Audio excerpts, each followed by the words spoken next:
Muy bien, pues ya son las 5. Vamos a iniciar.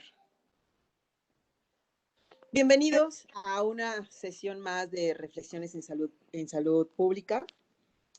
Como cada lunes, tenemos interesantes temas, interesantes y grandes ponentes en esta sesión. Hoy tenemos la participación de la doctora Viviana Patricia Ruiz Sánchez. Ella es médico cirujano por la Universidad Anáhuac Norte, maestra y doctora en ciencias en inmunología por la Escuela Nacional de Ciencias Biológicas del Instituto Politécnico Nacional, candidato a investigador nacional por el Sistema Nacional de Investigadores del CONACYT, diplomado en docencia universitaria por la Universidad Autónoma de Nuevo León, miembro de la Sociedad Mexicana de Inmunología, actualmente directora de tesis de licenciatura y maestría en el Instituto Politécnico Nacional, profesor de asignatura de inmunología en la Universidad West Hill y en la Facultad de Medicina de la UNAM. Tiene ponencias como profesor invitado en programas de posgrado y alta especialización en el Instituto Politécnico Nacional, en la UNAM, en la UAM, en el INDRE y en el Instituto Nacional de Pediatría. Disculpen, pero siempre a las 5 suena mi cucu. Qué barbaridad. Bueno, tiene 12 publicaciones, 2 capítulos del libro y 3 artículos en revistas indexadas. Doctora, le agradezco mucho el estar con nosotros. No, al contrario, gracias por la invitación. Como ustedes saben, las preguntas y los comentarios, favor de escribirlas en el chat y cuando termine la sesión haremos las preguntas y los comentarios. Muchísimas gracias por estar. Adelante, doctora. Sí, nada más si me parezcan para el contenido. Muchas gracias. Ya. Ok, pues yo les vengo a hablar un poco de la inmunopatología que se da en COVID. COVID, pues todos lo asociamos a una enfermedad infecciosa y obviamente que lo es, pero muchas de las manifestaciones clínicas no dependen tanto, o bueno, sí en gran medida del virus, pero también de la inmunidad. Y nosotros necesitamos poder reconocer estos diferentes momentos que tiene la inmunidad, tanto para ayudar, ¿no?, a que se activen bien los sistemas, tanto como para identificar esos momentos deleterios en donde necesitamos intervenir. Entonces, pues, ¿qué les puedo hablar yo de COVID? COVID es la enfermedad causada por SARS-CoV-2. Todos sabemos que surgió en la ciudad de Wuhan, en un mercado.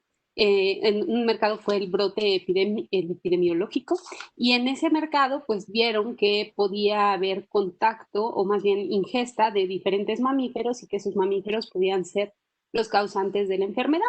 Ahora sabemos que SARS-CoV-2 tiene guarda homología con el SARS-CoV, más bien con el coronavirus que infecta a los murciélagos y que aparentemente ese salto con los pangólidos fue el que nos generó la enfermedad en el humano. Y es que una cosa que tienen los virus es que generalmente los virus se autolimitan y son buena onda, digamos, pero cuando saltan entre especies o saltan entre mamíferos, pues el efecto es deletéreo para la especie humana. Y eso ha hecho que nosotros nos tratemos de proteger, ahí no sé qué me están diciendo, que nos tratemos de proteger y que realmente estemos haciendo todo lo que se pueda y creo que este es un momento para agradecerles a todos los médicos que se dedican al campo clínico porque están haciendo un excelente trabajo en tratar de mantener nuestra especie, ¿no? Y hablando como tal de la especie, pues a nosotros los que estamos no contendiendo entre la vida y la muerte en este tipo de enfermedad, pues nos toca hacer también nuestra parte y nuestra parte va a ser pues protegernos, ¿no? Y en muchos de los casos pues simplemente el cubrebocas no va a ser suficiente, también el cubrebocas tiene una vida y tiene un uso, ¿no?, limitado en la mayoría de los casos. Y bueno, hay de plano personas que no creen en esta enfermedad y es por eso que todavía después de 6 meses tenemos que seguir haciendo estos momentos de divulgación científica en donde podemos acercar la información hacia todos. Y es por eso es que nosotros nos estamos capacitando el día de hoy para seguir transmitiendo buena información. Entonces, desde la biología, pues sabemos que los coronavirus salen del orden nidoviral, de la familia del Coronaviridae y de la subfamilia Orthocoronaviridae. En estos tenemos 4 géneros, uno de ellos particularmente es el que afecta al humano, que son los beta coronavirus, y yo les pongo esto sobre todo porque los otros coronavirus afectan a mamíferos y entonces hasta el momento no ha surgido que haya un salto entre estas especies y el humano, pero esto siempre va a ser un riesgo entre mamíferos y voy a ocupar estos minutitos para hacer conciencia de que cuando nosotros estamos teniendo convivencia estrecha con otro mamífero, sea perro, sea gato, pues tenemos que tener las medidas higiénicas, ¿no? Siempre está este riesgo del salto de virus entre especies y generalmente aquellos virus que saltan una especie se vuelven mortales y entonces hay que tener cuidado con estas formas, estas nuevas formas sociales que nosotros estamos manejando, en donde la higiene tiene que ser lo más importante, más si estamos eh, tomando estas nuevas actividades. Y aquí les pongo pues precisamente ese árbol en donde nos dice que la homología de SARS-CoV-2 se parece mucho a la de los murciélagos y sobre todo los pangólidos. Mucho se había dicho que eran por los civetas. Los civetas son unos mamíferos que son endémicos en las regiones de Asia y que era a través de ese animalito el que nos habíamos contagiado y eso porque así surgía con el SARS-CoV, el 1, digamos, ¿no? Sin embargo, pues ahora los estudios nos muestran que es el pangólido, que estaba como en cuestionamiento, el que nos hizo esa transmisión. ¿Por qué tenemos que saber todo esto? Porque en cada uno de los virus nosotros vamos a encontrar homologías y por ejemplo, es el SARS-CoV-2. Y si ustedes ven el genoma de SARS-CoV-2, que es bien chiquitito, de 30 kilopares de bases, digo kilobases, kilobases porque es RNA. Entonces, este material genético, si ustedes lo comparan con el de SARS-CoV o con el de MERS, que son los otros dos grandes pertenecientes a los beta coronavirus, pero que están generando, que también generaron muertes, que tienen alta letalidad, incluso la letalidad es mayor que en el SARS-CoV-2, digo más bien la transmisibilidad es mayor que en el SARS-CoV-2. En esto, si ustedes ven, pues realmente si nos vamos por colores, no les voy a pedir las regiones genéticas, pero sí, si nos vamos por colores, pueden encontrar que hay mucha homología entre estos virus, ¿no? Y sin embargo, esa homología es suficiente para que el sistema inmune se dé cuenta que es un nuevo virus y eso es lo que vamos a tratar de dilucidar el día de hoy. Entonces, para hablar de SARS-CoV, yo necesito contarles cómo es que infecta. El SARS-CoV-2, ya todos sabemos, es un virus de RNA que tiene una cápside. En esa cápsida tiene una proteína muy importante, junto con otra, que es la proteína Spike. La proteína Spike tiene una región que se conoce como el dominio de unión al receptor y el receptor al que se une es el receptor de la enzima angiotensina, digo, convertidora de angiotensina o el AC2. Este AC2 además va acompañado de un TMPRSS2, que es más bien una proteasa que lo que hace es cortar a esa proteína para permitir que este virus, bueno, más bien que la cápside ahora sí, penetre hacia el interior de la célula.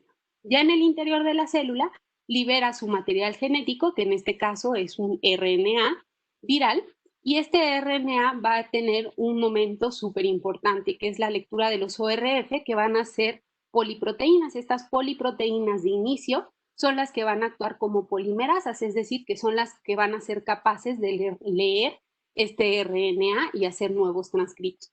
En esa formación de nuevos RNAs vamos a obtener RNAs genómicos, que es prácticamente la lectura completa del RNA para hacer nuevo material genético, y otro es el RNA que se va a hacer por cachitos, por lecturas inversas, y estos cachitos por lecturas inversas nos van a dar lugar a las proteínas estructurales, es decir, a esas proteínas que forman la nucleocápside, la membrana, la envoltura y la proteína spike.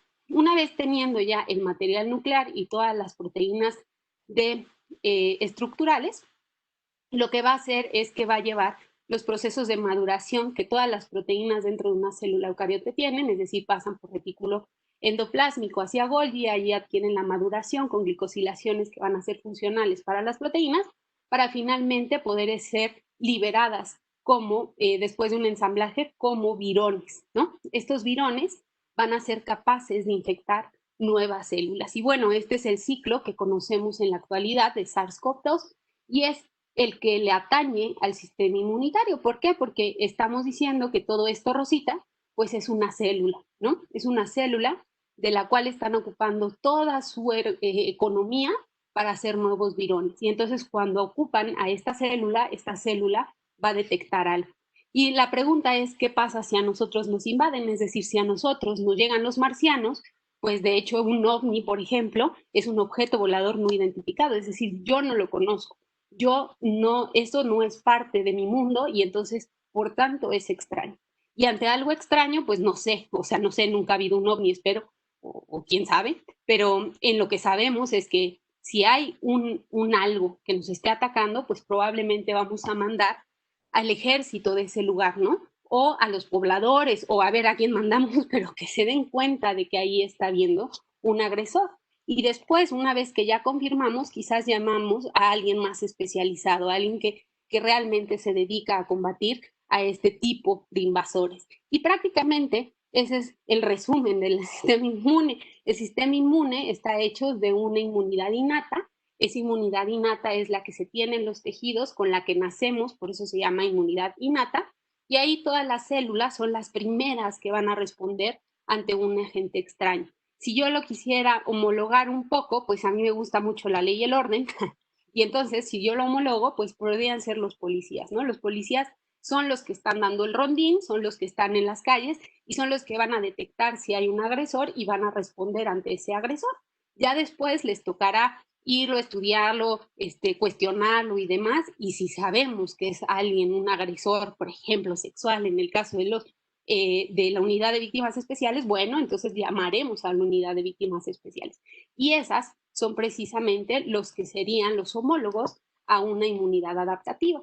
En este caso, esas células les tienen que presentar con datos específicos dónde, quién es el agresor. Ellos se van a poner a estudiar si realmente lo conocen, si no lo conocen, y si lo conocen, van a mandar a los refuerzos que sean necesarios para actuar en contra de ese agresor. Entonces, de manera burda, eso es de lo que se trata de la inmunidad innata y la inmunidad adaptativa. Una es con la que nazco y es la primera en actuar, de 0 a 7 días, y después de los 7 días inicia la activación de la inmunidad adaptativa, en donde ya vamos a tener otro tipo de respuestas. Ahora, cada uno de estos sistemas va a responder a algo diferente. Unos responden a patrones moleculares asociados a patógeno o a daño y otros al antígeno. ¿Y qué es esto? Porque estos son términos que les tengo que especificar. ¿Cómo reconoce el sistema inmunitario? Miren, si yo les pongo esta diapositiva, pues es muy fácil tratar de entender al sistema. Estos son todos, están no sé si en el estado de Azteca o en Rusia, ya se me olvidó, pero algo es claro. Si yo les pregunto ahorita quién no es mexicano, creo que salta a la vista. Y salta a la vista, ¿por qué? Porque no viene de verde, porque no es raza bronce, ¿no? Porque no viene con la chela, porque no viene gritando, porque no trae sombrero. Es decir, yo empiezo a identificar de mis patrones, ¿no? Lo que es diferente. Y lo que lo hace diferente es lo que lo hace ser él. Entonces, así funciona el sistema inmunitario. Tenemos patrones moleculares que se asocian a los patógenos, es decir, son cosas que nosotros no tenemos, pero que son necesarios para los patógenos, ¿no? Y entonces, de forma rápida, yo puedo discriminar, esto es mío, esto no es mío. Sin embargo, no es tan específico.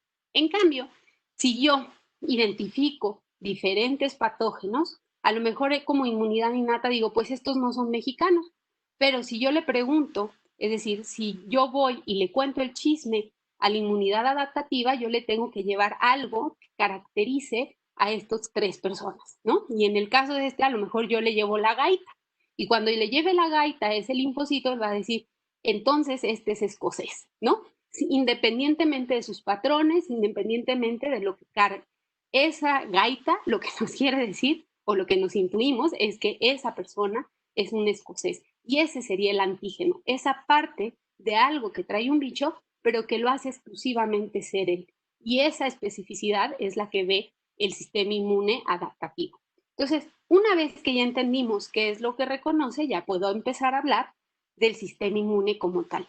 Cuando un virus ingresa, uno de sus patrones moleculares que van a estar asociados y de los que depende ese virus va a ser su material genético. En este caso de coronavirus va a ser la cadena de RNA. Esa cadena de RNA va a ser reconocida por bien fácil receptores que reconocen patrones. Estos receptores de reconocimiento de patrones en el caso de COVID van a ser el TLR7 y el TLR8. Se sabe que aquellos receptores que son tanto intracitoplásmicos como endosomales van a llevar a la activación de 2 vías. Cuando yo me refiero a 2 vías, son todas las proteínas que se activan dentro de la célula para favorecer el paso de factores de transcripción hacia el núcleo y permitir leer nuestros propios genes. 2 de esos factores van a ser los factores liberadores de interferón, de sus siglas en inglés IRFs, y los factores de transcripción, el REI, ¿no? El factor de transcripción NF-κB. ¿Cuáles van a ser estos productos que van a hacer?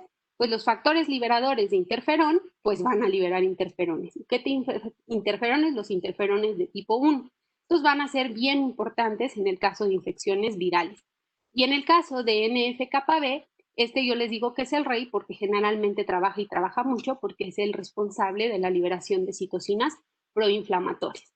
Entonces, cada uno de estos 2 grupos de proteínas va a tener funciones diferentes. En el caso de los interferones de tipo 1, van a actuar en la misma célula o en la célula de al lado. Es decir, si esta célula se infectó e iba a liberar los virones hacia la segunda célula, al haber interferones de tipo 1 siendo recibidos por esta célula, lo que se va a hacer es transcribir unos genes que se llaman genes estimulados por interferón, así de fácil.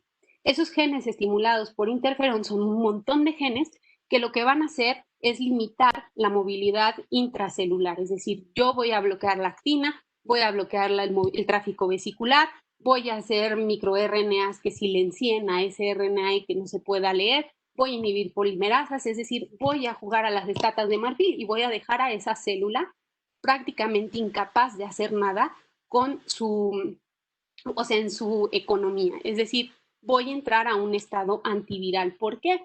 Porque si el virus necesitaba de mi maquinaria y yo la paralicé, pues no puede ocupar esa maquinaria el virus para hacer nuevos virones. Y de esta forma, yo estoy bloqueando o autolimitando las infecciones virales. Y esto va a ser muy importante para limitar el crecimiento de la carga viral.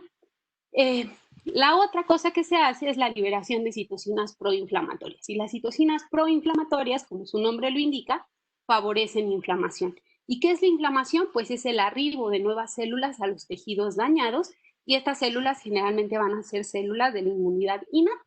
Con el arribo de estas células y con los cambios que se hacen a nivel de la vasculatura, es decir, aumento de permeabilidad, aumento de proteínas de adhesión, pues lo que se va a hacer es que se van a obtener efectos. Y esos efectos, que nos quede claro, son los síntomas que nos indican inflamación local. Y esos síntomas van a ser calor, rubor, edema, dolor y pérdida de la función. Cuando se tienen estos 5 síntomas, generalmente ahí ya tuvimos una activación de la inmunidad innata. Y la perpetuación va a hacer que se genere cada vez mayor inflamación.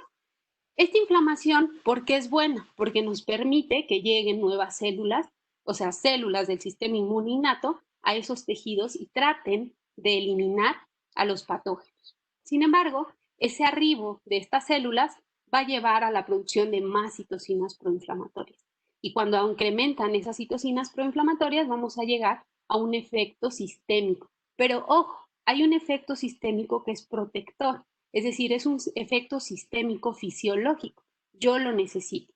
¿Y por qué lo necesito? Porque, por ejemplo, las citocinas proinflamatorias que actúan en el hipotálamo me van a generar fiebre. Y la fiebre es súper importante en el caso de las infecciones porque se sabe que 1 grado por arriba de una temperatura corporal fisiológica lo que hace es retrasar la replicación viral, disminuye la replicación de las bacterias, promueve que las células presentadoras de antígeno, que en breve se las voy a presentar, lleven a cabo mucho mejor sus funciones al sobreexpresar moléculas de coestimulación, favorecen la proliferación de los linfocitos, es decir, lo que me permite la fiebre es tener una mejor activación de la respuesta inmune adaptativa. Por otra parte, nos lleva a la activación del hígado. Y el hígado va a ser productor de los reactantes de fase aguda o bien proteínas de fase aguda, que van a ser muchas moléculas, que en breve se las voy a presentar, que van a tener implicaciones importantes para lograr una inflamación fisiológica, ¿no? Y finalmente, estas mismas van a actuar a nivel de la médula ósea. En la médula ósea, como ustedes saben, es un órgano hematopoyético y de lo que se trata es de que cada vez que hay un estímulo, pues esa médula pueda hacer nuevas células que nos ayuden a combatir ese estímulo, ¿no? Mandan nuevas células a esos tejidos dañados y eso pues promueve la inflamación y promueve la leucocitosis. Entonces, efectos de una inflamación sistémica que puede ser fisiológica son la fiebre, la liberación de proteínas de fase aguda y la inflamación. Y aquí es cuando yo les voy a hablar de lo que son las proteínas de fase aguda. Esto de plano lo Wikipedia, porque mi intención no es hablarle de cada una de ellas, pero sí llamarles la atención que, por ejemplo, la proteína C reactiva, la ferritina, los tiempos de coagulación, son cosas que medimos en la clínica para hacer homología, bueno, más bien para que nos digan si hay una inflamación sistémica. Y ahora podemos entender de dónde vienen o por qué medimos estos productos. Cada uno de estos productos los podemos agrupar en 3 grandes resultados, que va a ser, uno, favorecer mayor inflamación, es decir, que van a seguir activando células, lo cual les decía hasta cierto punto es fisiológico porque necesitamos la activación de la respuesta inmune adaptativa. Otra es favorecer la coagulación, cuando yo aumento la permeabilidad y además expongo proteínas de adhesión, pues lo que estoy favoreciendo también es daño vascular y hay que repararlo. Y esta formación de coágulo tiene que ir acompañada del plasminógeno para hacer la degradación del coágulo y esto también va a ser importante, lo vamos a ver más adelante por qué. Y finalmente el metabolismo de hierro, que también es un efecto antimicrobiano. Los microbios suelen utilizar el hierro como cofactor de muchas de sus activaciones o más bien lo necesitan de él para su vida y nos lo roban. Entonces, cuando hay una inflamación, lo que hacemos nosotros es metabolizar ese hierro o almacenarlo de tal forma que no se le deje a la bacteria, ¿no? Porque eso promovería su crecimiento. Y en el caso de los virus, pues en realidad es que no sabemos mucho para qué funcione el hierro, pero también limita la replicación. Bueno, más bien yo no sé, pero lo que sí sé es que limita la replicación viral. Entonces, ahora si pasamos a las funciones, bueno, si ya llamamos a la inflamación, si estamos limitando ese crecimiento viral, pues yo les tengo que hablar de la principal célula innata que participa en contra de las infecciones virales. No quiere decir que los neutrófilos no participen, ni que los macrófagos no participen, ni que el mastocito no participe, pero lo que sí está documentado es que participa las NKs y las NKs lo hacen de 2 formas. Si ven una célula que está lastimada, la matan. Si ven una célula que está infectada, la matan. De ahí su nombre. Son células ¿cómo se dice? Asesinas naturales, ¿no? Estas células asesinas naturales se dedican a asesinar células, ese es su gran logro. Pero la diferencia es que una célula sana le va a estar presentando los antígenos leucocitarios humanos que le van a decir, oye, pero yo soy de tu equipo. Ah, bueno, entonces no te mato a ti. Pero cuando la célula está dañada no puede andar presentando esos antígenos y por tanto muere, o una célula estresada empieza a presentar otras moléculas de estrés y pues la libera del estrés matándola, ¿no? Entonces, este es un efecto que tienen las células NK y que va a ser muy importante en el caso de los virus, porque si recordamos que el virus depende de la maquinaria celular para vivir, lo que estaría haciendo la NK al eliminar a esa célula es eliminar también ¿cómo se llama? A esa maquinaria y por tanto el virus, si no se puede replicar, pues no puede seguir infectando. Entonces van a ser unas células que tengan importancia. Otras células que tienen importancia son cualquier célula nucleada que van a ser capaces de presentar antígenos en el contexto de MHC1 y eso me refiero a que tienen la posibilidad de activar CD8. En breve les cuento que es un CD8. Sin embargo, estas células, pues cualquiera que se infecte, pues va a estar presentando antígeno por esta vía. Hay otras células también importantes que son las células presentadoras de antígeno. Estas van a ser los macrófagos, las células dendríticas y los linfocitos B. Estas células tienen como posibilidad tomar al antígeno, ya sea de afuera o de adentro, pero lo van a ir a presentar a células CD4. Y disculpen mi meme burdo, pero es la forma más fácil que tengo yo para explicarles la diferencia entre un T cooperador y un T citotóxico. Si al T cooperador le están presentando un antígeno en contexto de MHC2, lo que va a hacer este CD4 es liberar citocinas para que esas células puedan ejercer mejor la función, es decir, para que o puedan matar mejor, o puedan hacer un estado antiviral mejor, o puedan comer mejor, dependiendo de qué célula esté en ese momento y a qué célula estén activando.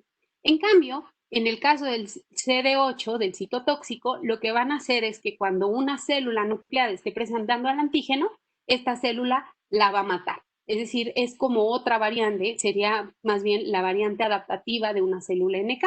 Cuando detecta que esa célula está infectada, pues el resultado es matarlo. Y otra vez, muerto el perro, se acabó la rabia, que por cierto, la rabia es virus, para que no se les olvide, ¿no? Y entonces, esto nos deja nuestras funciones adaptativas. Una vez que una célula presentadora de antígeno está reconociendo un antígeno viral, se lo va a presentar un linfocito T que se va a diferenciar a un TH1. Este es TH1, se le llama TH1 porque liberan esta citocina, sobre todo interferón gamma más bien. Liberan interferón gamma y ese interferón gamma lo ocupan los CD8 o las células linfocitos citotóxicos para ejercer mejor su efecto. Y entonces aquí este linfocito citotóxico que está reconociendo un antígeno viral y que tiene que matar esta célula infectada, pues lo hace mucho más eficazmente si hay interferón gamma de por medio. Por otro lado, esta T puede volverse folicular en un contexto TH2. A esto se refiere que cuando un linfocito B le presente el antígeno que está reconociendo con su BCR, que es un anticuerpo, cuando este linfocito B reconozca ese antígeno, lo que le va a dar es señales de sí, sí, sí, muy bien, tú estás reconociendo un antígeno viral, sigue existiendo, le das señales de sobrevida. Cuando le da esas señales de sobrevida, esta célula B o se queda de memoria, es decir, en un segundo encuentro es la que se va a activar, o bien se hace célula plasmática. Y en teoría las células plasmáticas son las productoras de anticuerpo y lo producen tienen tanto vida corta como vida larga, ¿no? Y ahí sí depende de cuál es el inductor. Entonces, si queremos volver a la ley y el orden, pues prácticamente alguien le lleva el chisme al jefe, el jefe va a empezar a coordinar y tiene que coordinar a los CD8 que funcionarían como los policías, es decir, van a actuar como inmunidad innata junto con las NK, o bien van a ser células de memoria larga. Ella es la que siempre se quedó durante todo el programa, ¿no? Entonces, es la que va generalmente a estar al pendiente si es que llega a ingresar nuevamente el agresor. Y por otro lado, pues ayudan a la producción de anticuerpos. Los anticuerpos que nosotros generamos, en principio siempre serán IgM, y aquí está el ejemplo. ¿Por qué? Las células B, cuando reconocen un virus, van a proliferar, se van a diferenciar a células plasmáticas de vida corta y van a producir IgM. Si en el camino se encontraron con ese T folicular, van a poder hacer cambio de isotipo y empezar a hacer IgGs. Y la forma más bonita la tengo aquí, ¿no? A los 10 días aproximadamente, de 7 a 10 días, tenemos la producción de IgM. A los 21-28 días tenemos la producción de IgG de alta afinidad. Y esto es por el reconocimiento también que tienen los linfocitos T. ¿Por qué queremos hacer anticuerpos? Porque hay un efecto que tienen todas las clases de anticuerpos, la IgA, la IgE, la IgG, la IgD y la IgM, tienen el efecto de neutralizar. ¿Esto qué quiere decir? Que si hablábamos de coronavirus, decíamos que el coronavirus ingresa al unirse a este receptor, que es el receptor de la enzima convertidora de angiotensina. Ahora, en esta proteína spike, en realidad hay una región RBD, que no es de las de rebelde, sino son las regiones de unión al receptor, y en estas regiones de unión al receptor va a haber ciertas moléculas o ciertos aminoácidos que conformen un epítopo. Este es un término muy inmunológico que hace referencia a lo que realmente se está pegando, ¿no? Y eso, más bien, es lo que realmente está reconociendo este anticuerpo. Y entonces, cuando este anticuerpo reconoce a su epítopo, pues se pega sobre esa región y al estar pegado, pues impide que esta proteína spike se una al receptor y por tanto puede ingresar. Entonces, el efecto de toda la activación del sistema inmunitario que culmina en la producción de anticuerpos neutralizantes va a permitir limitar la infección en nuevas células, ¿no? Ese bloqueo, las taclean casi casi y no pueden seguir infectando nuevos virus. Los anticuerpos tienen otras muchas funciones. La principal, pues, es el efecto neutralizante, o sea, principal desde el punto de vista de la especificidad. Pero del otro lado está su efecto biológico. El efecto biológico puede ser la activación de complemento, la activación de neutrófilos, de macrófagos e incluso el marcaje de las células infectadas para que las células NK puedan ejercer su efecto citotóxico. Entonces, si ustedes ven, toda la activación de la inmunidad, pues radica en la activación de la inmunidad innata, activación de la inmunidad adaptativa y regresar a la inmunidad innata, fortalecer esa inmunidad innata. Entonces, en esta diapositiva se resume esto que me aventé en, no sé, creo que 20 minutos, ¿no? De lo que se trata es que en un principio estas citocinas se liberan junto con las citocinas proinflamatorias. Estas llaman a las CNKs y vean cómo los títulos virales iban aumentando y cuando llegan estos componentes de la inmunidad innata se limita ese crecimiento. Y por otro lado, cuando hay inmunidad adaptativa, este virus o este título viral cae. Es importante ahora comentarles que la sintomatología justo es cuando empieza la inmunidad innata y acaba con una buena activación de la inmunidad adaptativa. ¿Y por qué les pongo este cuadrito así tan pegado? Pues porque justo la sombra verde era el virus y entonces aquí nos tiene que quedar claro que ante infecciones virales hay un periodo sintomático, pero hay un periodo previo en donde yo estoy liberando virus y hay un periodo convaleciente en donde yo sigo liberando virus, ¿no? Y si yo libero el virus, pues soy infectivo en esos momentos. Entonces, para poder hacer diagnóstico, yo tengo que hacer de uso de otras técnicas y una de estas es la RT-PCR. Esta es la reacción en cadena polimerasa, no es la proteína C reactiva que liberaba el hígado. Esta es una técnica en donde nosotros raspamos las células y ahora sí, dentro de las células va a estar el material genético del virus. Este material genético del virus me va a servir como molde. ¿Para qué? Para que de forma artificial yo coloque una enzima y coloque nucleótidos que van a ser complementarios a esa cadena molde, pero que van a llevar un colorcito, una fluorescencia, de tal forma que si yo tengo un molde de virus, a la hora de entrar a un ciclo de RT-PCR, yo coloco mi primer y empiezo a sintetizar la nueva cadena de complementario. Una vez que acaba esa amplificación, yo vuelvo a separar y entro a un nuevo ciclo en donde vuelvo a colocar primers, vuelvo a amplificar y vuelvo a separar. Y después vuelvo a colocar primers, amplificar y a separar. Y así sucesivamente hasta que obtengo copias. Y estas copias yo las voy a ir obteniendo con curvas de luz, digamos. Si yo empiezo a ver que aumenta la luz, eso quiere decir que sí amplificó mi gen. Si yo no tuviera el gen, pues no tendría amplificación y eso me da un resultado negativo. Entonces, de esta forma nosotros comprobamos que hay RNA dentro de la célula. Existen otras metodologías para hacer diagnóstico, como la detección de antígenos. El pero que tenemos con la detección de antígenos es que tú puedes tener el virus, pero no necesariamente pudo ingresar a tus células.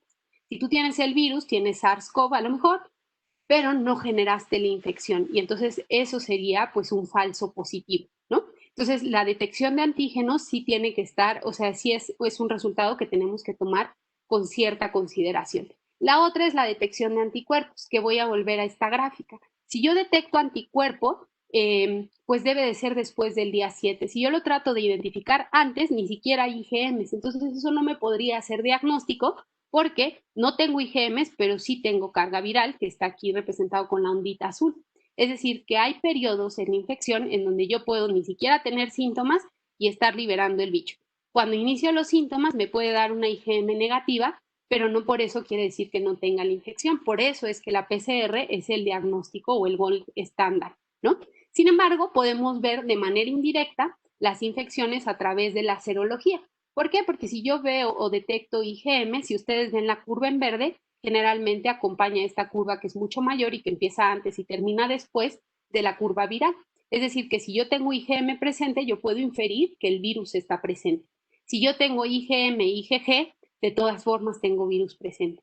Es hasta después de los 28 días donde solo tengo IgG, donde yo puedo intuir que ya no hay nada de carga viral, ¿no? Y esto nos permite separar pues precisamente la progresión de la enfermedad en el cuadro gripal, en la fase crítica, y esta va a ser la fase crítica porque hay gente que se resuelve y hay gente que empeora, y finalmente en la fase de recuperación, que va a estar muy asociada al periodo de convalecencia, donde ya va a haber anticuerpos IgG. Entonces, si yo detecto en unas plaquitas IgG, pues más bien estoy hablando de un periodo de convalecencia.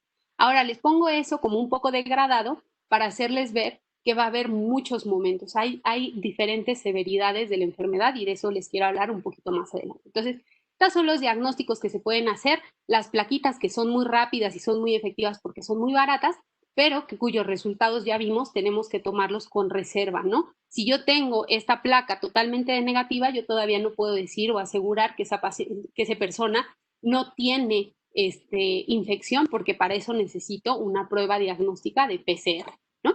Y las pruebas de ELISA pues son más rápidas, pero prácticamente lo que hacen es lo mismo, medir IgMs e IgGs. Ahora sí, hablando de la severidad, nosotros vamos a tener que hay individuos que tienen infección, que pueden ser resistentes a la infección, que serían los asintomáticos, es decir, que estuvieron en contacto con el virus pero no infectaron sus células, o bien, o bien que hay infección pero que su inmunidad innata es tan buena y la carga viral fue tan baja que se logró eliminar sin que haya esta activación. Pero en la mayoría de los casos, bueno, más bien, en gran parte de los casos sí va a haber una activación inmune y vamos a tener una severidad asociada a esta activación. Si las cosas se dieron como yo se las comenté, va a haber una infección leve.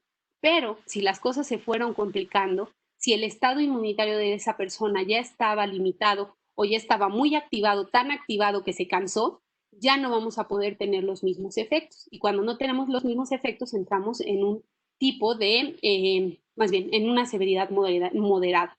Si eso nos lleva a que no podemos eliminar el virus se sigue replicando, sigue habiendo señales inflamatorias, nos lleva a esta inmunodesregulación que muchos le llaman tormenta de citocina, sin embargo no está demostrado, pero sí que hay muchas, bueno, más bien que hay mucha, a lo que me refiero es que no se produce en gran cantidad, pero se produce como habitualmente se produce de manera normal, digamos, pero son tantas y tanta la señal y tanta la señal y tanta la señal que lleva a la desregulación. Y ahorita vamos a ver cómo lo hace.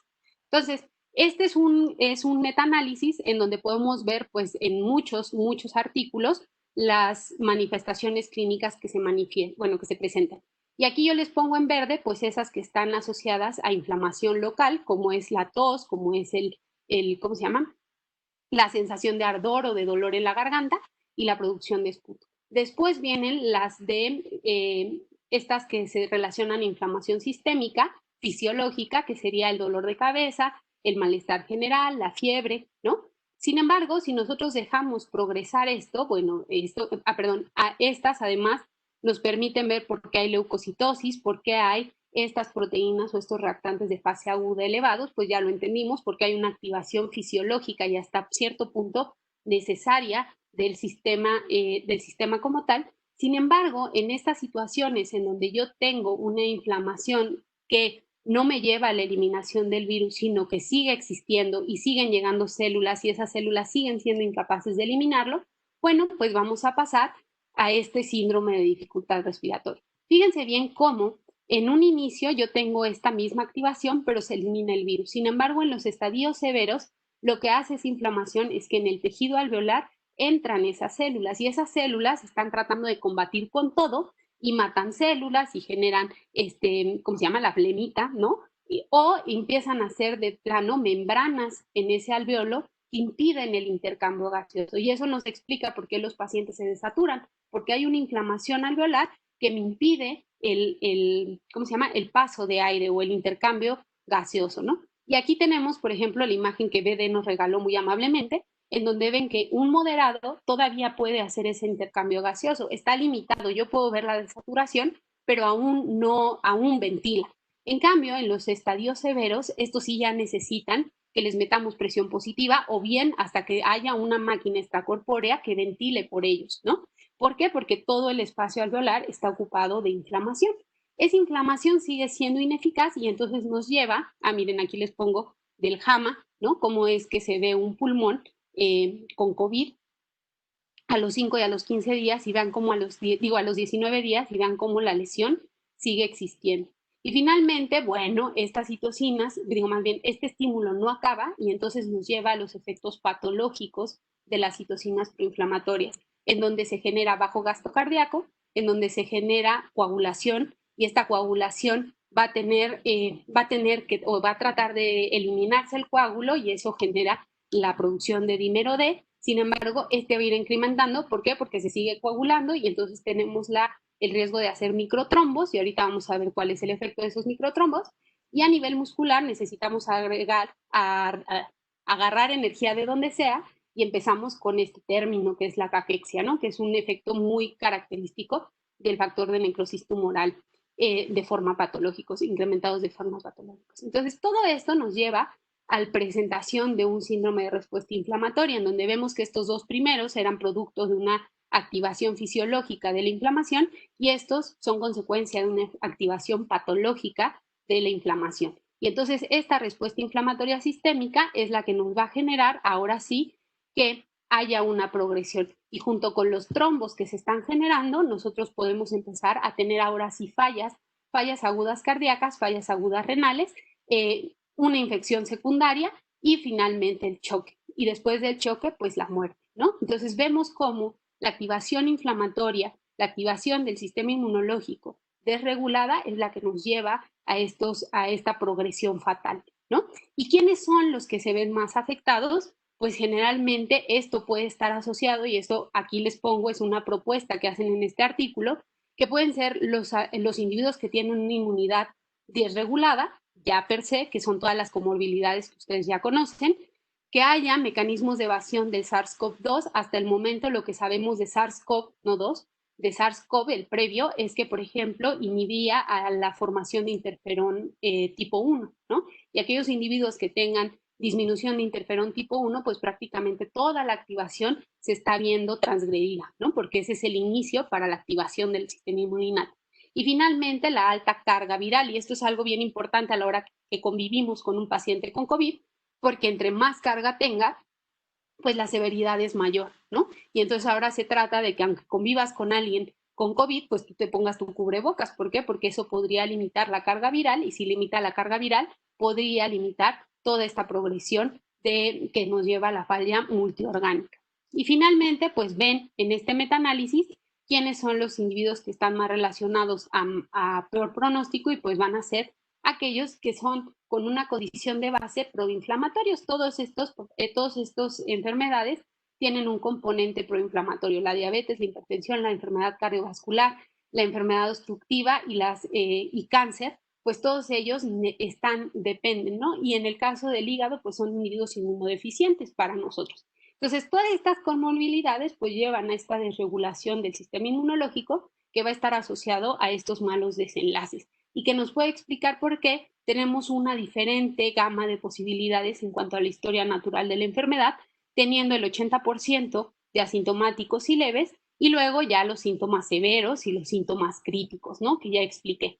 Y vean cómo solo el 5% son críticos, y de estos la mitad mueren. Y eso es importante por lo que les voy a comentar más adelante. Entonces, tenemos muchos tratamientos que no han funcionado, pero todos estos tratamientos van encaminados a una vez que entró el virus. Una vez que entró el virus, yo puedo limitar su ciclo viral, yo puedo limitar su transcripción, yo puedo limitar la inflamación exacerbada con anticuerpo, o bien puedo promover por medio de los plasma convalecientes, les puedo dar plasma convaleciente que lleva anticuerpos y que bloquee la progresión. Y aquí este es el Lancet, más bien el estudio de Chest, por el que empezamos a utilizar los plasmas convalecientes, en donde a partir de 4 casos muy característicos de una progresión hacia la severidad en pocos días, pues vemos que la administración en gris, la administración de plasma, les ayudaba a que pudieran salir de la terapia intensiva, ¿no? Y que eran situaciones favorables. Entonces, junto con mucho de los tratamientos que se dan a nivel intrahospitalario. Entonces,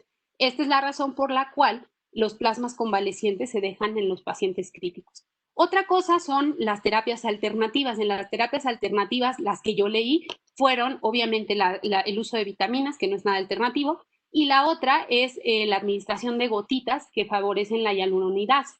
La hialuronidasa bloquearía estas membranas que se hacen a nivel pulmonar y podrían ser benéficas, ¿no? Sin embargo, soy alópata y no conozco mucho de esta medicina, pero pues todo lo que aporte es necesario, ¿no? Y finalmente, las vacunas, y de las vacunas es de lo que yo voy a hablar. La prevención, la general, la del escuadrón, pues ya la saben, ¿no? Y si no la saben, ya están a muy buen momento de saberla, porque ya pasamos mucho tiempo viviendo con el escuadrón. Las medidas, creo que ya se tuvieron que haber vuelto un hábito, ¿no? Y ya ni siquiera vamos a hablar de ellas. Sin embargo, de algo que sí les quiero hablar, porque sigue generando como mucha mala información, es esto de aplanar la curva, ¿no? Y dijeron, ay, ni la han aplanado, ni no sé qué, ni no sé cuánto. Y entonces yo los invito a ver de qué se trata aplanar la curva. Aplanar la curva significa que nosotros, cuando limitamos la transmisibilidad, pues hacemos que esta curva no esté con estos picos.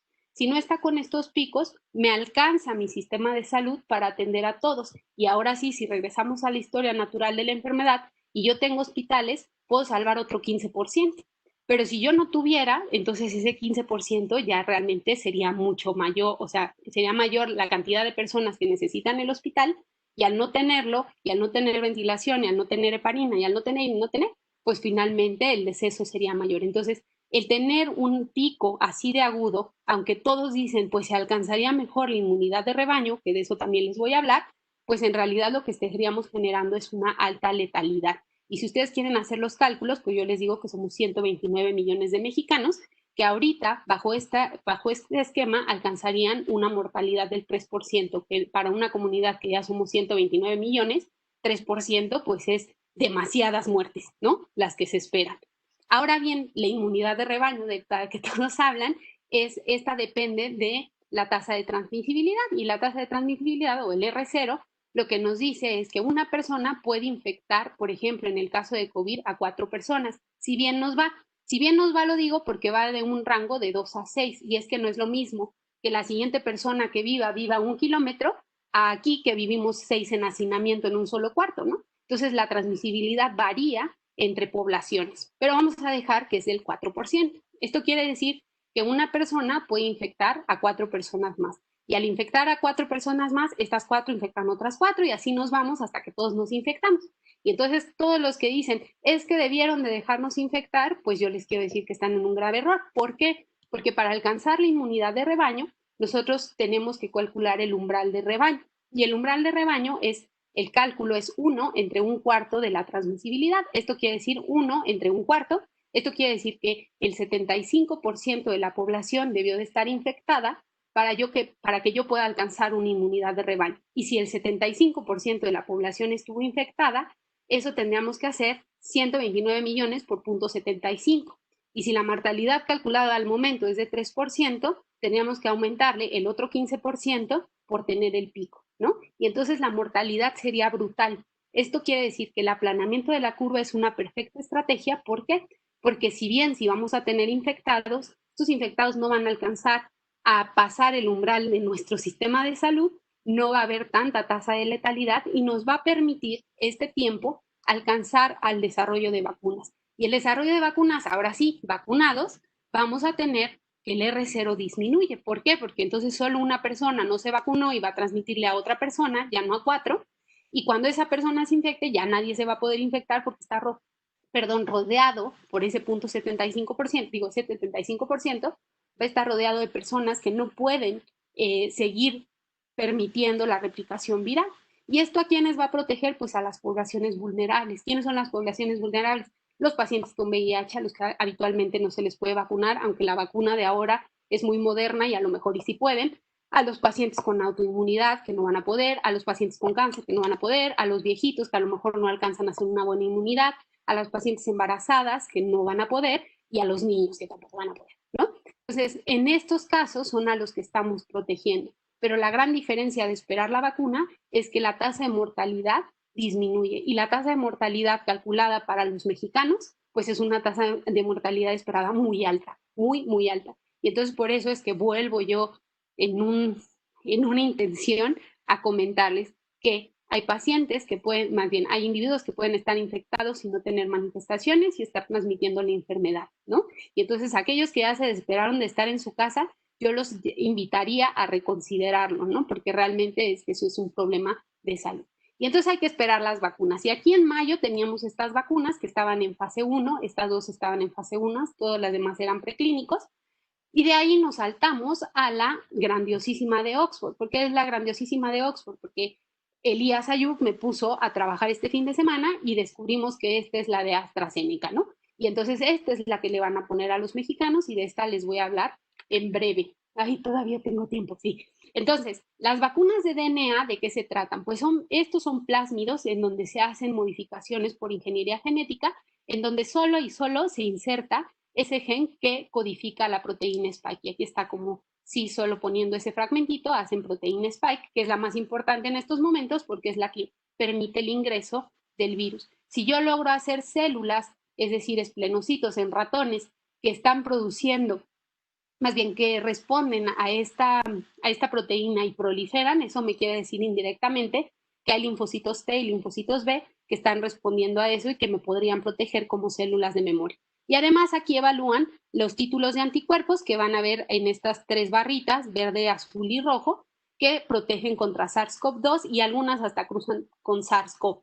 ¿Esto qué me quiere decir? Que hay títulos de anticuerpos inducidos por esta vacuna y eso es lo que yo necesito, células y anticuerpos. La otra vacuna, Adeno 5, esta también iba muy adelantada, de esta también les hablo.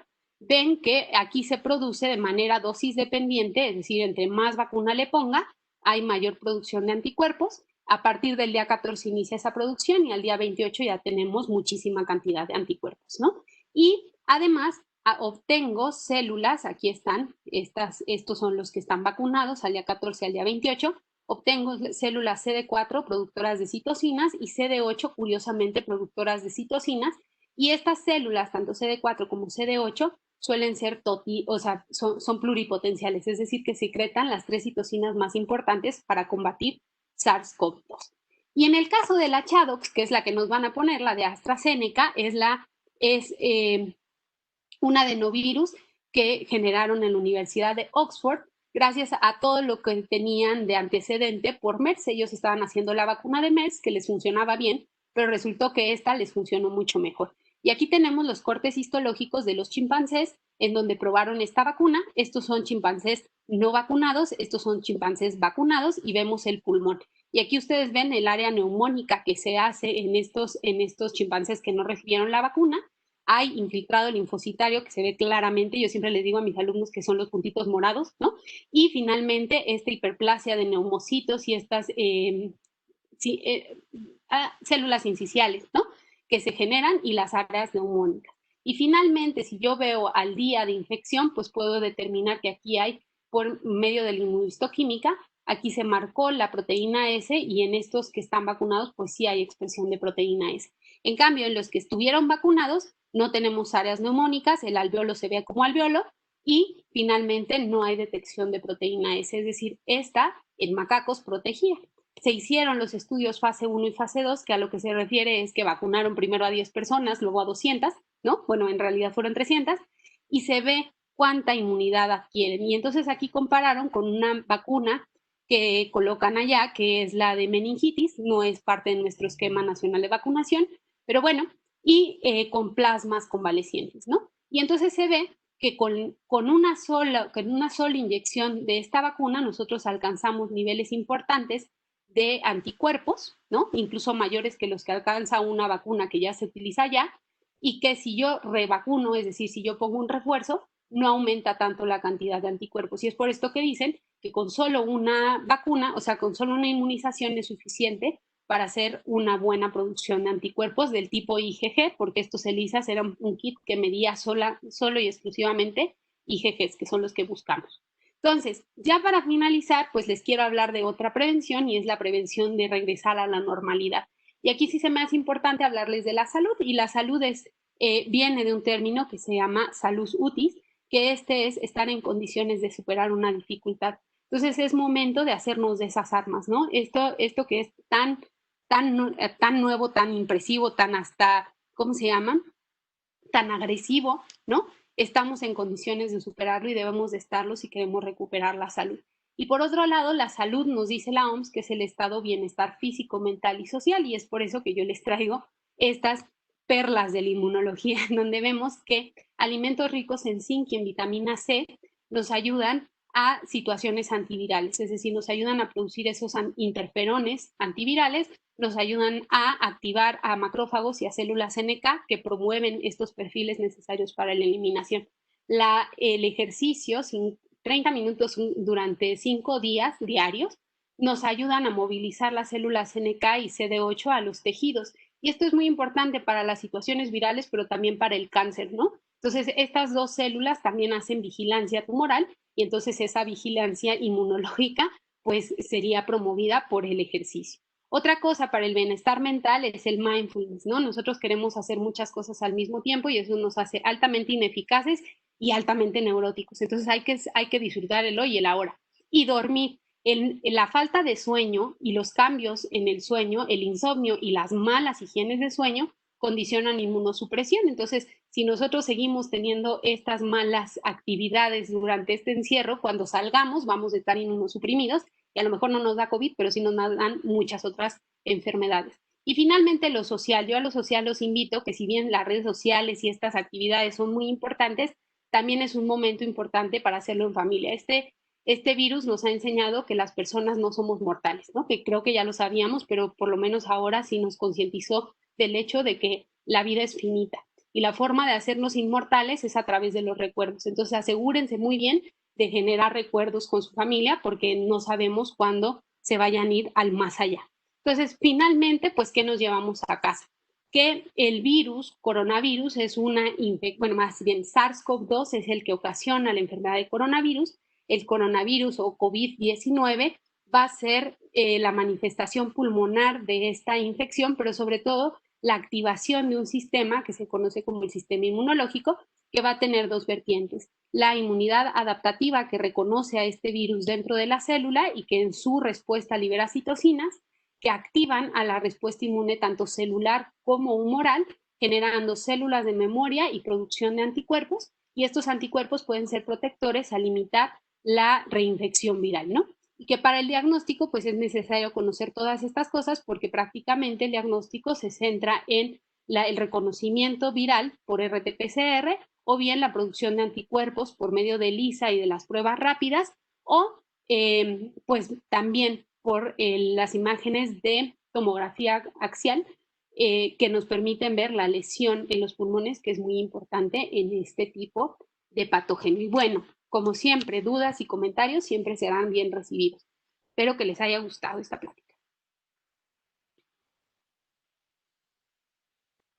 Doctora, pues muchísimas gracias. La verdad, pues está genial la presentación. Y mientras que se animan a ponernos comentarios, pues yo también estaba, como tú, estaba pensando en esto de cuál era la famosa, más bien yo no veía la famosa aplanamiento de la curva que dice el doctor López-Gatell, ¿no? Pero ya también la vi y también cuando dijo que iba a ser una pandemia lenta, ya sé por qué también. Y bueno, pues con tu plática me quedó más claro, por supuesto. Y bueno, ya empezamos aquí a tener algunos comentarios. Dice Carmen Tunión, excelente presentación, felicitaciones doctora Montserrat Arellano, buenas tardes doctora, excelente plática, muchas gracias. Mi pregunta va hacia la generación de memoria, ¿por qué no se está haciendo AVE? Y los que hicieron AVE duran muy poco, 3 meses. Anticuerpos debe ser. Anticuerpos, pero ¿dónde está? Ah, perdón, ¿si me la puedes repetir? Dice, ¿por qué no se está haciendo anticuerpos y los que hicieron anticuerpos duran muy poco, 3 meses? Ah, bueno, no. Ese es un mal concepto. Todos, cuando nos infectamos, generalmente hacemos una curva de anticuerpos. Y esa curva, conforme se elimina el antígeno, los anticuerpos tienen que bajar. Entonces, un mal concepto es que están encontrando que disminuyen los anticuerpos, pero eso es totalmente normal, porque si no, todos estaríamos espesitos en nuestro plasma por exceso de proteínas, ¿no? Entonces, ¿qué pasa? Que justamente a los 3 meses aproximadamente, nosotros vemos la caída de esos anticuerpos y se hacen en una cantidad ínfima, prácticamente ridícula, ¿no? Pero ¿qué pasa? Que las células de memoria, esas sí se quedan viviendo en nuestra médula ósea o bien en los órganos linfoides secundarios, para que si vuelve a ingresar, rápidamente entran en proliferación, rápidamente producen anticuerpo, rápidamente alcanzan los títulos de anticuerpos suficientes para generar la neutralización del virus. Entonces, el hecho de que bajen los anticuerpos a los 3 meses, eso no nos debe de espantar, eso es completamente normal, ¿no? Lo que sí es que hay aquí un punto importante y que tengo que aclarar, que todavía no sabemos, porque miren, hay virus como el sarampión, como el influenza, que sí tenemos reportes en donde las células plasmáticas que se van a vivir a médula ósea viven durante 88 años, está el reporte, ¿no? Pero hay otras, como por ejemplo neumococo, que que no es un virus, obviamente, pero a lo que voy es que estas células se quedan viviendo solo 5 años. Por eso es que un viejito, perdón, un paciente anciano, lo tenemos que vacunar cada 5 años para volverle a dar esa inmunidad, porque ya sabemos que sus bebés no van a vivir más de 5 años. Entonces, depende del virus cuánto vaya a vivir esa célula y eso depende de las señales de sobrevida que se le den. no siempre se dan las mismas señales de sobrevida porque depende de muchas comunicaciones que existen entre el linfocito T cooperador y el linfocito B. Pero bueno, entonces lo que sabemos es que, por ejemplo, coronavirus, el SARS-CoV-1, duraban 3 años, ¿no? Entonces lo que se estima es que las veces que hagamos en esta ocasión contra SARS-CoV-2 puedan vivir hasta 3 años. Ya después de 3 años empezaremos otra vez a correr en círculos si es que todavía no tenemos una vacuna. Muchas gracias. Dice Elisa Gutiérrez, después de la aplicación de la vacuna, ¿cuánto tiempo duraría la inmunidad? Ay, esa es una muy buena pregunta porque no la sé, pero volveríamos al mismo punto, ¿no?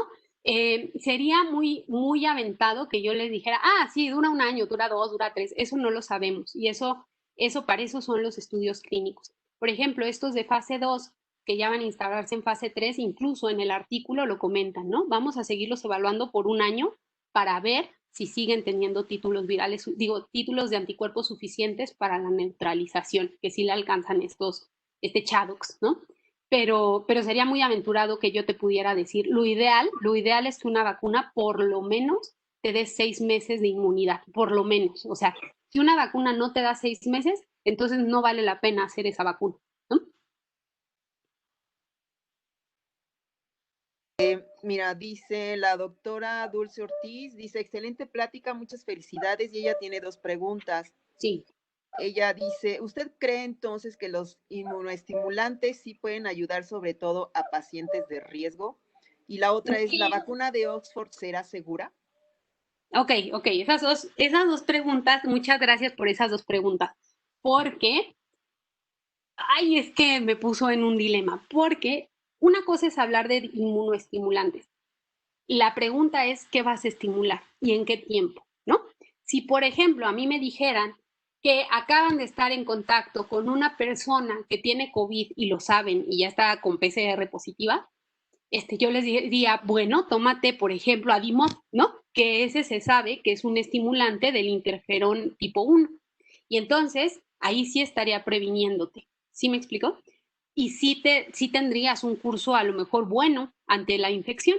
Pero si yo te doy el Adimod cuando ya pasaron 7 días, ese Adimod ya ni te sirve. Es más, ese Adimod hasta te podría, al ser inmunoestimulante, te podría perpetuar esa inflamación y esa inflamación que era fisiológica, convertírtela en patológica, ¿no? Entonces depende del momento, por eso es importante, por eso era importante para mí transmitirles esta charla, que los momentos son importantes, ¿no? Por ahí ponía una diapositiva que ya no expliqué porque me entró el nervio de no acabar, pero precisamente con los anticoagulantes. Si tú ves que el dímero D se está yendo hacia arriba, pero solo tiene neumonía, le tienes que dar anticoagulantes, ¿no? De bajo peso molecular. Pero si sigue haciendo incremento de dímero D y ahora se te está yendo hacia la coagulación intravascular, o bien si está haciendo microtrombos y se te está exagerando esa coagulación, pues ya no te conviene darle anticoagulante, ahora te conviene darle antitrombótico, es decir, ahora te conviene tratar de romper todos esos coágulos que se están haciendo.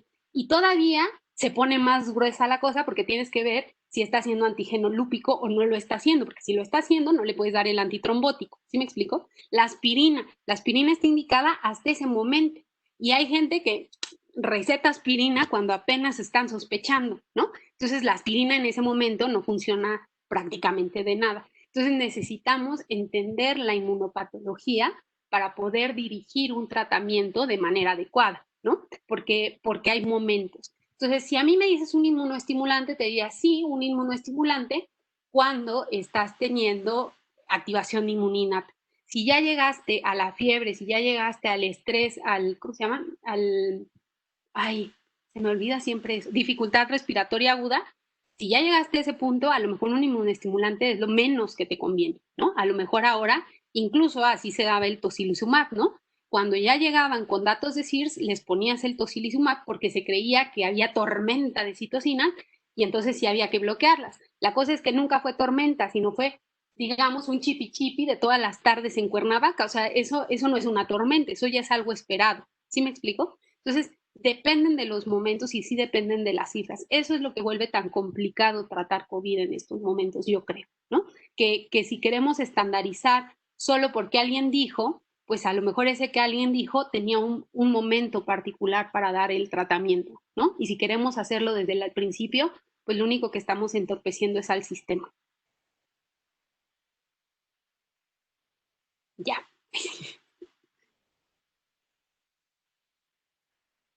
Los perdí. ¿Los perdí? Yo apagué mi... la otra pregunta era que si la vacuna de Oxford, ¿crees que es segura? Ah, sí, gracias, muchas gracias. No lo sé. No lo sé porque todavía le faltan los estudios fase 3 y fase 4, ¿no? Entonces, el punto de liberarla, o sea, hay que liberarla, pero no tan rápido como el presidente aquel, ¿no? ¿Por qué? Porque sí son necesarios. ¿Qué pasa con las vacunas y cuál es el riesgo? Que en vez de proteger, te lleven a estados severos. Por ejemplo, hay una historia de una vacuna que cuando la pusieron, en vez de proteger, generaba letalidad, ¿no? Entonces, eso no lo vamos a saber hasta que pase cierto tiempo. ¿Y cómo es como pasa cierto tiempo? Pues haciendo los estudios por fases. Entonces, no es bueno liberar solo por presión económica y política una vacuna porque sí hay riesgos y sabemos que hay riesgos. Y ahora, esta vacuna tiene la peculiaridad de ser un vector adenoviral, que de eso no me tocó hablar, y gracias a Dios no me tocó hablar, pero de lo que se trata es de poner un vector que es como un adenovirus, sin el motor solito del adenovirus que lo haría replicarse como loco. Lo que necesita este vector es que adentro de la célula ya haya, o sea, esa célula ya se haya infectado con el virus. Y entonces, si ya se infectó con el virus, entonces va a empezar a leer ese material genético. Y eso es nuevo. No voy a decir si es bueno o si es malo. Eso es nuevo.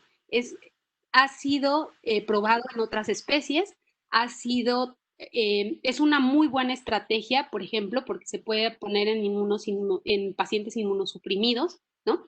Pero los efectos que vaya a tener son nuevos. Entonces, si yo digo es súper segura, pues a lo mejor no lo es. Y si digo no es lo más seguro, pues tampoco, porque sí es un buen recurso para individuos con inmunosupresión. Entonces, la forma más honesta que tengo para responder a esa pregunta es nuevo, ¿no? O sea, no voy a decir si es bueno o si es malo, solo es nuevo y porque es nuevo necesita pasar por muchas fases ¿cómo se llama? De seguridad, de procesos. Ahora, ante la pandemia, pues también tenemos que ser un poco laxos, ¿no? Porque si no la pones, pues de todas formas las muertes van a ser importantes. Entonces, ahí siempre están como estos puntos. Pero sí es importante darle la seriedad a las vacunas y sí es importante dejar de presionar por vacunas porque son momentos, son situaciones que tienen que ser bien revisadas porque siempre existe el riesgo de que haya más bien que el sistema inmunitario responde también, que entra también en falla, ¿no? Sí, dice Marvin Rivera, felicidades a la doctora Viviana. Sí. Estefi dice, muchas gracias, doctora Vivi, una excelente ponencia de 10. Lástima que ya no me tocó mis clases de inmuno con usted. Tú vuelve. Es cierto. Sí, ¿verdad? Dice Verónica Espinosa, doctora, muchas gracias. El tema me ayuda mucho con mi tarea de histología. Ja, ja, ja, todo fue muy claro y aprendí mucho. Gracias por enseñarnos. De eso se trata. Sergio Guerrero dice, doctora, buenas tardes. Estoy por llevar su materia y con esta plática despertó el interés sobre llevar su materia. Mi duda es cierto que visten varias cepas del virus, algunas más agresivas que otras? No. Bueno, por eso era importante darle los géneros.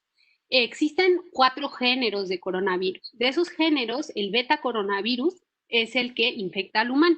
De ese, en realidad, son 7. De esas 7, solo 3 generan letalidad, que son SARS, MERS y SARS-CoV, ¿no? Entonces, esos son los géneros, pues, ¿no? Y esos son las únicas cepas, por decirlo así, de coronavirus. Ahora, cada vez que un virus entra en una persona, pues tiene el riesgo de mutar. Y esa mutación es la que a todos nos pone a temblar. ¿Qué ha sido lo afortunado? Que las mutaciones que se han hecho, incluso entre países, incluso en que sean muy internacionales, las mutaciones que se han hecho no modifican la región RBD y eso es lo más importante. Si no modifica la región RBD, ese cambio no va a ser tan importante, digamos, a la hora de de hacer la vacuna, porque tú podrías dirigir esa vacuna contra ese RBD y te cambia, ahí sí ya estamos en problemas, ¿no? Y si cada vez que se infecta cambia, pues entonces eso se vuelve un show, ¿no? Entonces, esta sí se modifica, pero muy afortunadamente se modifica fuera de estas regiones y no constituye un problema. Ok, dice Juan Carlos Melgarejo, se menciona que además de que se verifique que haya anticuerpos, se tiene que verificar que estos anticuerpos sean neutralizantes. ¿De qué forma se verifica esto? ¿Es factible y necesario realizar esto? Sí. Y de hecho yo no los presenté, pero justo los 3 artículos que les mostré de las vacunas, los 3 hablan de la neutralización. Y en la neutralización hay diferentes kits, pero prácticamente lo que hacen es poner una luminosidad y esa luminosidad se expresa siempre y cuando esté la proteína inicial funcional, ¿no? En este caso la proteína es. Si llega un anticuerpo, impide esa luminosidad. Entonces uno va viendo cómo se va perdiendo la luminosidad, ¿no? Y entonces eso te hace inferir que ese sitio donde se está uniendo te impide dar esa reacción y por tanto es neutralizante. Y es súper importante que los anticuerpos sean neutralizantes porque los anticuerpos tienen que impedir que ese virus pueda ingresar a la célula. Acuérdense que toda la patología empieza si entró el virus a la célula. Si no entra el virus a la célula, tú no te tienes que preocupar, ¿no? Entonces, lo preocupante es que entre a la célula. Y ahora sí, entrando a la célula, ya sí se me que tenga. Entonces, tú tienes que asegurar que haya neutralización de ese virus en esa región. La otra es que también siempre hay dos lados de la moneda. Yo soy un inmunofan, pero también la inmunología genera malas cosas. Y una de las malas cosas que genera en estos casos es que si no es neutralizante puede ser facilitador. ¿Qué quiere decir? Que yo monto un anticuerpo sobre el virus y eso va a promover que alguien se lo coma. Y allá dentro de la célula es el merequetengue, ¿no? Entonces, por eso es importante estar muy seguros que los anticuerpos que están produciendo esas vacunas sean neutralizantes. Ok, dice Elisa Gutiérrez, ¿qué tipo de personas son candidatos para ser probada la vacuna? Pues quien quiera, son creo que voluntarios, sí tienen que ser individuos sanos en un periodo ¿cómo se llama? En un periodo de edad que sea adulto joven y que no haya comorbilidades. Exacto. Creo que esos son los importantes. Sí, son más o menos como de 18 a 60 años, todavía hasta los 60 pueden ser voluntarios. Voluntarios. Pero sí, como tú dices, que sean sanos, efectivamente. Sanos. Guillermo Daniel Bonilla, respecto a las perlas de la inmunología que nos proporciona, ¿cuál es su consejo a los estudiantes de medicina y profesionales de la salud? Debido a la carga académica de trabajo, mantener una alimentación ideal y horas de sueño ideales es muy complicado. ¿Cómo podemos protegernos? Oh, no, están en problemas. Pues miren, sustitutos de vitamina siempre hay, ¿no? Yo no debería decir esto porque ya se van a acabar mi redoxón, pero el redoxón es buenísimo porque ese tiene vitamina C y tiene zinc. Entonces, esos son los dos componentes antivirales mayores que tenemos, ¿no? El zinc incluso, para todos aquellos que sean mayores de 65 años, el zinc logra contrarrestar los efectos de la edad. Entonces, de lo más importante es tomar, por ejemplo, para los individuos, si me dices compañeros, pues para lo mejor para las personas que tienen más de 60 años, yo les pediría que siempre tengan ingesta de zinc, ¿no? Siempre. A los individuos de jóvenes, pues en realidad es que ellos no se acaban esos almacenes y realmente es que el aporte no es tan importante. Pero de vitamina C sí, todos tenemos que tomar vitamina C, ¿no? Y esa, pues, gracias a Dios, está en muchos alimentos. Entonces, mientras comas bien y no sea pingüinos con coca, pues ya estás del otro lado. Y en el caso del sueño, eso sí es un tema, es todo un tema que es muy complicado decirles porque las fases de sueño son importantes y se ha visto que dormir entre 5 y 8:30 horas, porque hasta así lo ponen, 8:30 horas, es lo que nos toca. Y nos toca hacerlo antes de las 7 de la mañana, antes de la liberación de cortisol. Si no, empezamos con resistencia a cortisol y la resistencia a cortisol nos lleva a estados de inmunosupresión, ¿no? Entonces, en estos y aparte casos, sube de peso. ¿perdón? Y aparte sube de peso. Y aparte, no, sí, aparte todos los efectos del cortisol, ¿no? Pero sí un efecto, bueno, para nosotros inmunólogos importantes es que la falta de sueño te lleva a estados de inmunosupresión. Incluso si tú tratas de compensar, es decir, dices, solo dormí 3 horas, me voy a dormir otras 8, nunca alcanzas a recuperar ese estado de estrés celular. O sea, sí, pero después de muchos días y durmiendo dentro de las horas que son 5 a 8:30 horas previas a las 7 de la mañana. Eso es pues lo más recomendable es que duerman 5 horas, ¿no? Pero si, por ejemplo, son personas que trabajan nocturnos, pues sí tenemos que asumir también pues ese riesgo que siempre va a existir de pues riesgos cardiovasculares, riesgos de inmunidad asociados al insomnio. Eso es, no hay forma de que nosotros cambiemos el ciclo circadiano y sea benéfico. No. Así es. Dice la doctora Elisa Luengas, muchas felicidades. ¿Qué alimentos tienen zinc y con qué frecuencia hay que comerlos? Cuando uno es mayor de edad hay que comerlos todo lo que se pueda, ¿no? Pero los alimentos ricos en zinc, aquí se los puse, son lechugas, champiñones, todas las nueces o frutos secos, el aguacatito y para fortuna de todos el chocolate oscuro. Bueno, menos de alguien que ya conozco que no le gusta el chocolate, muy frustrante. Sí. Muy bien. Dice Mervin Rivera, tenemos el reto de Ay, inmunopit no, qué ridículo. Sí, en TikTok. hicimos, perdón. Es que él es mi coordinador del UNAM y hay un reto para que aprendan a detectar inmunodeficiencias y lo está promoviendo. Si quieren Ah, ok. entrar en TikTok y verme bailar, ahí salgo. Muy bien, Sí. perfecto. Dice el doctor Guillermo Daniel Bonilla, felicidades a la ponente, muy didáctica. Por acá dice Aide, excelente presentación, es muy concisa y además de una explicación simple en la que cualquier persona no está asociada a la medicina lo puede entender. Melanie Acosta dice, doctora, ¿cuál es la vacuna que Putin produjo? Ay, esa Melanie te la superdebo porque sí la busqué, pero es que ese es el problema, ¿no?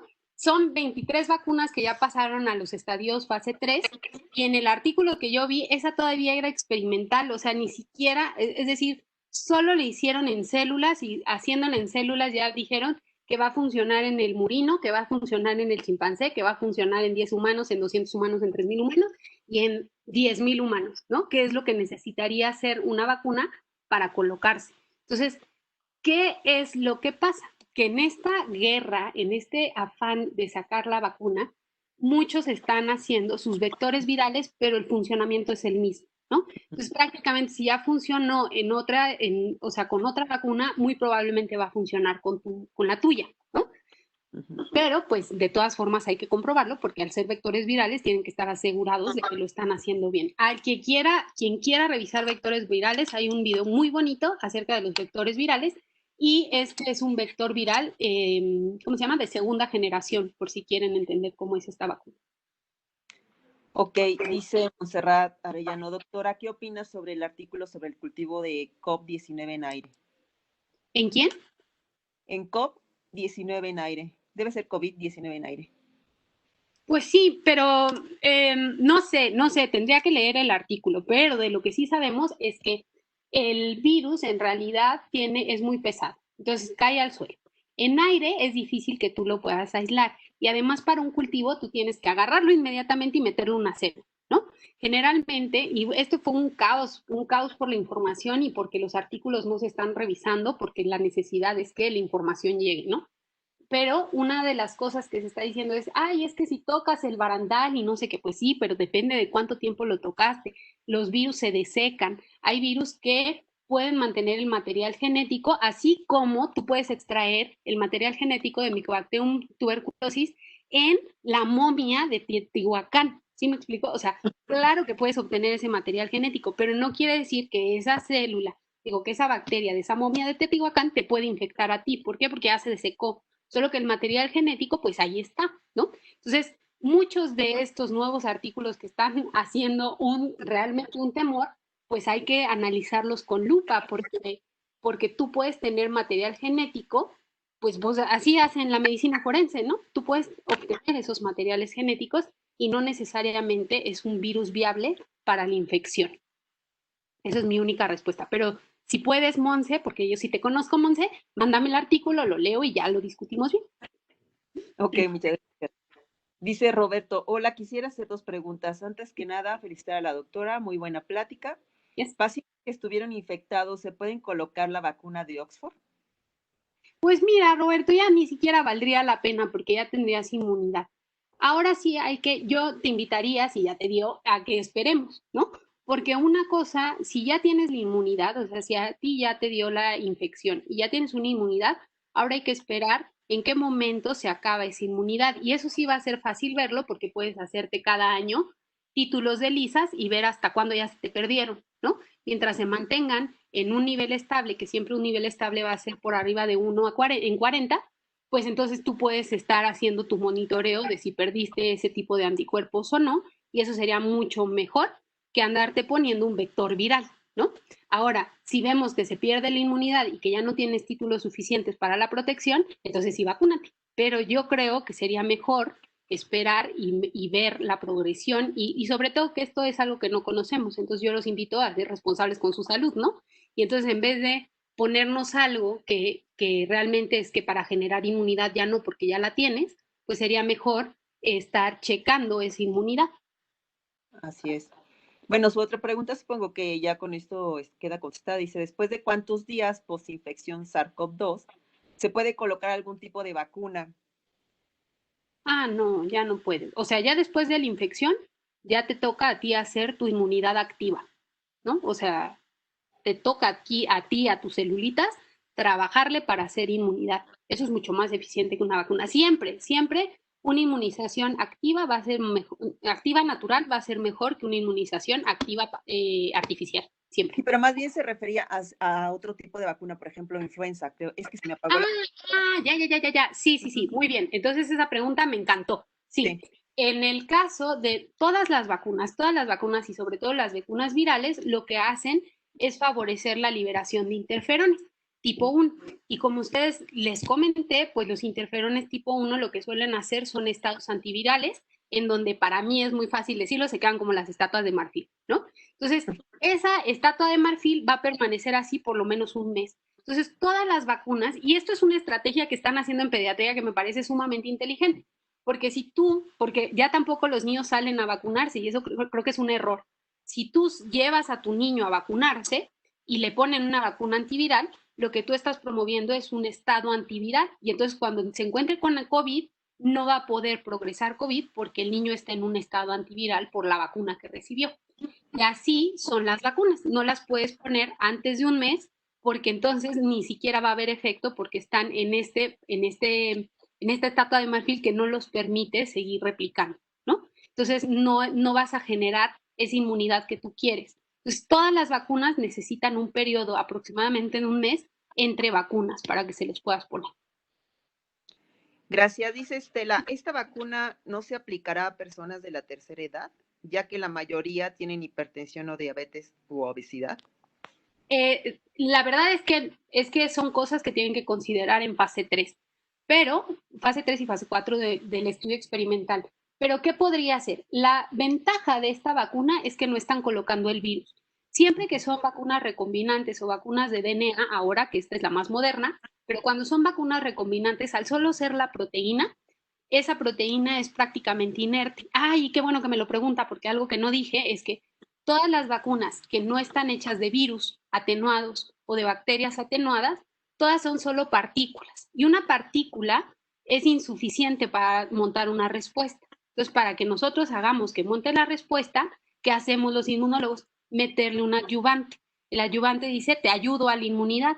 Esto quiere decir que vamos a hacer como todo un merequetengue para que se dé cuenta el sistema que lo están agrediendo, aunque en realidad no lo están agrediendo porque solo es una partícula.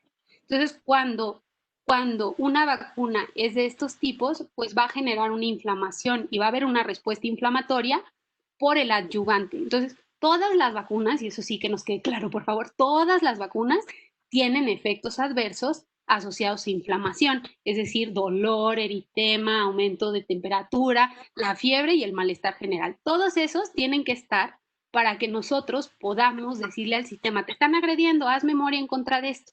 Si no hubiera el adyuvante, no habría esa memoria.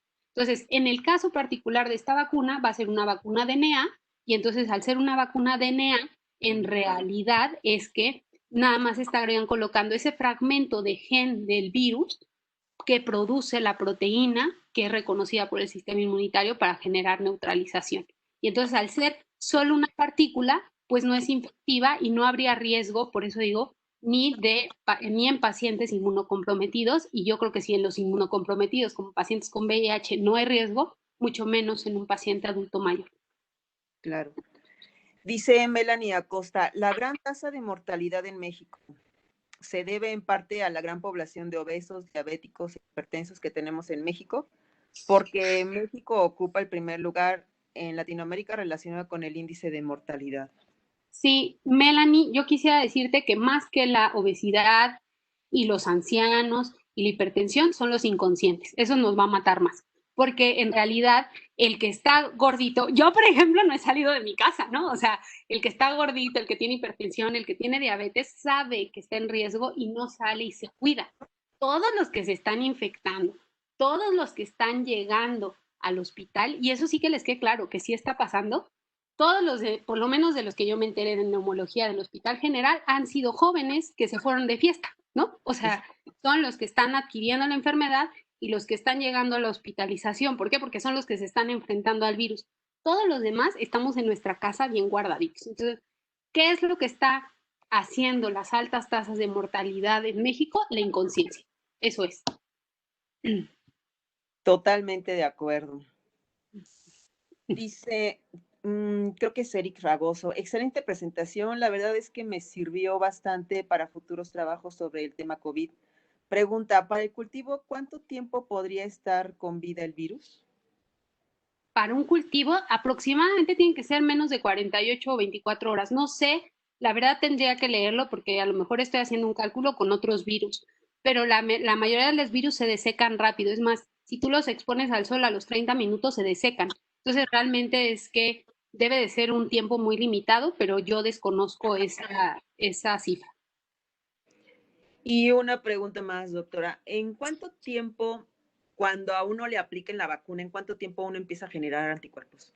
Ah, sí, de acuerdo a los artículos que vimos, a partir del día 7 hay títulos detectables, pero ya al día 14 ya son títulos protectores, ¿no? O sea, se tendrían que esperar 14 a 28 días más o menos. Ah, ok, entonces no es como la influenza, que hay que esperarse como un mes, 3 meses en lo que uno genera anticuerpos. Pues en este caso serían 28 días a lo máximo, que sí es un mes, ¿no? Pero Ah, ok, perfecto. Pues creo que ya no tenemos más preguntas. Ya las vi todas, por acá y por acá. Sí, pues si ya no hay más preguntas, más comentarios.